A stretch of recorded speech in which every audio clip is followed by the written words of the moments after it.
Hey, it's been a while since I done a review. So, I am very late to the party, pun intended. And recently, not recently, a while back, I saw Sausage Party. This movie is weird because I heard about it way before everybody started going crazy about it once the trailer came out.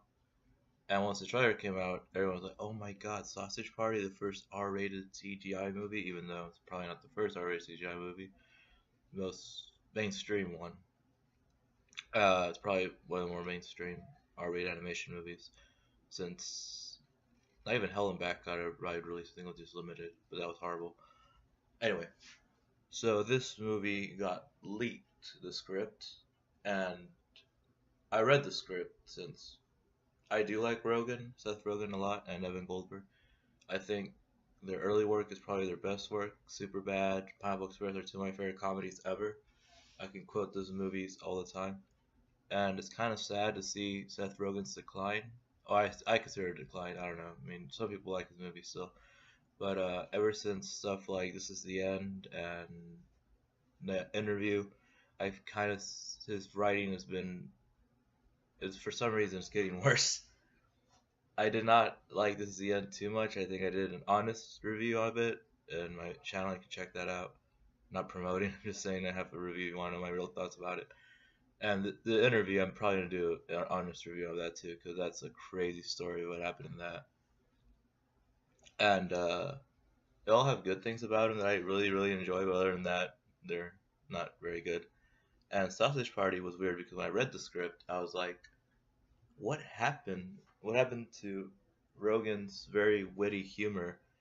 The script, my first introduction was the script, and the script was nothing but ethnic jokes, dick jokes, which I don't mind dick jokes, especially from Rogan, so he can be really funny even with dick jokes.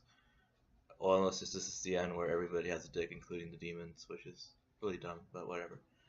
And I don't mind ethnic humor, racist jokes, because I myself find racism to be funny in the fact that I think it's hilarious that people really do think someone's inferior or is not equal to someone because of their race. To me, that's the dumbest thing anyone can think or think and say. But if I don't mind racist humor, but if someone's saying hateful, vile things against people without any kind of humor or stuff to it, then yeah, that's the kind of thing I hate. But this movie is not hateful or anything. It's just all the foods have personalities and traits that are ethnic jokes. Like the lavash is Arabic, the bagel is Jewish, the sauerkraut is German and wants to kill the juice. This is the kind of humor we get in this movie. That's the kind of jokes I made in middle school, like orange juice, 100% concentrated. That's a joke I would always make in middle school. The, I don't mind ethnic jokes, but this is way too on the nose. The only one I did kind of get me was the Lavish. Thought when he okay, well, spoiler alert, if you don't know what the movie is about, apparently, uh, they find out. Well, okay, you kind of tell by each other, but the thing is, when they get picked up by the humans, they go into the great beyond, which is kind of like their heaven. And then all the foods have different ideas of what the great beyond is. And the lavish thinks he's gonna get 77 virgin oils to like kind of like the 77 virgins for the Arabics and Muslims, which I thought was kind of clever. Other than that, most of the jokes were pretty bad. Not bad, it's just I think they're played well. They're just way too juvenile on the nose for my taste, which is weird because my sense of humor. Almost anything can make me laugh. I make bad jokes all the time, mostly because I'm around friends and they understand. They've been around me long enough to know I can make good jokes. It's just I have a lot of bad jokes and I tell the bad jokes more often. Other than that, the movie I wouldn't say each other's misleading, but it's a lot more in the story than you would think. Because I already read the script, so I know. Okay, Frank, the main character played by Seth Rogen, doesn't even leave the story. He's in the story the whole movie. And there's Brenda, his girlfriend, played by Kristen Wiig, who I'm not a fan of Kristen Wiig, and this movie made her not like her at all.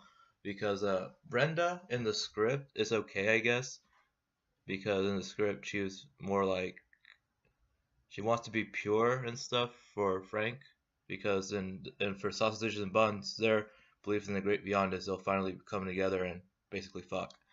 Uh, and but in the movie, she's very bitch. I wouldn't say bitchy, but she makes a lot of jokes, most of them at the expense of other people. And at one point, you're pretty much rooting for Frank to try to find out the truth, but she's all like, she doesn't want to believe that there's no great beyond, and literally almost just breaks up with Frank and tells him stuff that hurt him, like saying like, you know what, I don't have to have you inside me. I can have like a toothpaste or an eggplant or like stuff like that. It just really hurt his feelings, and I'm like, I really understand. I understand where she's coming from, but it just seems a little too harsh what she was doing to him, and how harsh she is with other people. But she's enduring at least. I mean, she's not like an all-out bitch, but she does get these moments where you're like, man, or like when I think Jonah Hill's character is like, Frank, I don't mean to sound mean, but your girlfriend's kind of being a cunt. That's how I felt sometimes. Uh, the thing that surprised me the most is how, no matter how juvenile and strange and really stupid some of the humor is, like they got a lot of talented people on this movie. Selma Hayek, Edward Norton. Apparently, that was kind of a weird thing. Well, then they have the regulars, Craig Robinson, Danny McBride. I love Danny McBride. I wish he was more in this movie. He was probably one of my favorite parts. And probably my favorite part of the movie, because he's in it most of it, it's like in the whole movie, is Nick Kroll as a douche, like a douche. And his thing is he's a douche.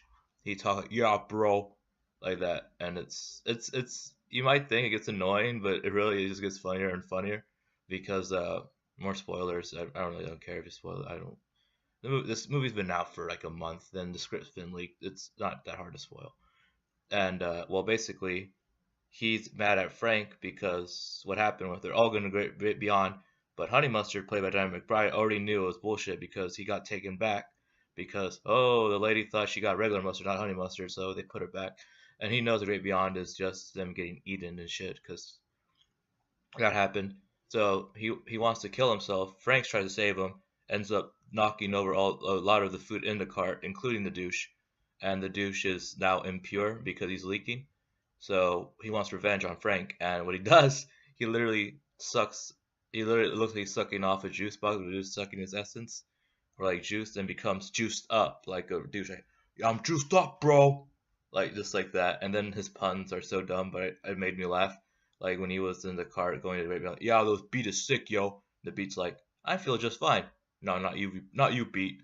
My favorite was probably involving Queso when they were in the Mexican aisle, and I forgot the pun was, but it sounded like Queso, and Queso came out, yes, like, all right, Queso, that was a stretch, and you know it. So yeah, stuff like that was really funny to me. Other than that, well, turns out more spoilers. It really, you gotta talk about the whole movie to really understand why I didn't really enjoy it as much as other people did. Basically, the unperishables, which are food that doesn't go bad, have been there for years. And before them, people did know the Great Beyond was bullshit. Like they knew they're about to get eaten. So they started a song of the Great Beyond, and people like, oh, the humans are gods. And well, what happened was the song got turned into their views of what would happen. Like sauerkraut, like I said, wanted to kill the juice. And well, I do. Bill Hader plays Firewater in the Imperishables. He's probably one of my favorite parts. Just like dumb boy, like, and then I talked some shit about killing the juice. I don't want to kill the juice. I love the juice. And he's the one who came up with the lyrics to the Great Beyond song that they always sing every morning when the store opens, thinking that they're about to be taken to the Great Beyond.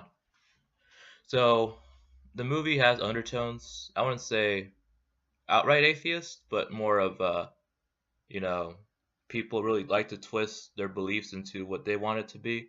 And Frank wants to tell people there is no great beyond, but at first he's kind of a dick about it, and then he realizes you can't really shove down your beliefs as well in other people's throats, even if you're trying to save them. You have to respect their beliefs as well.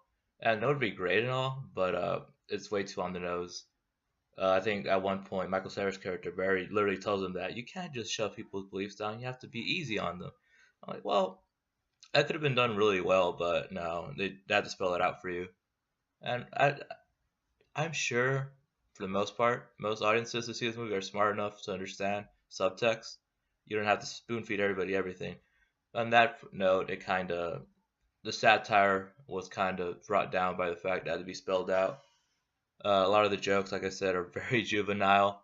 And yes, I'm gonna get to it. There is a 3 to 4 minute food orgy, and I remember everybody in the theater left right before it started, and I was literally the only one who stayed all the way through the end. I stayed through the 3 minute food orgy. I don't know if that makes me a bad person or makes me weird, but whatever. Yeah, literally, I frantically looked around the theater. There's only like one other guy there in the middle of the row, like still there. Just me and him sat through the food orgy. Apparently, it's supposed to be 8 minutes long, which really is just, it wasn't even that funny to begin with, and I could not imagine 8 minutes of it.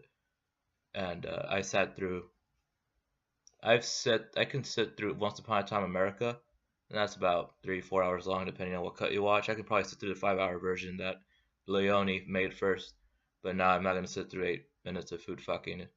And even the original, even the 3 minute version was too much, and it's not even very funny.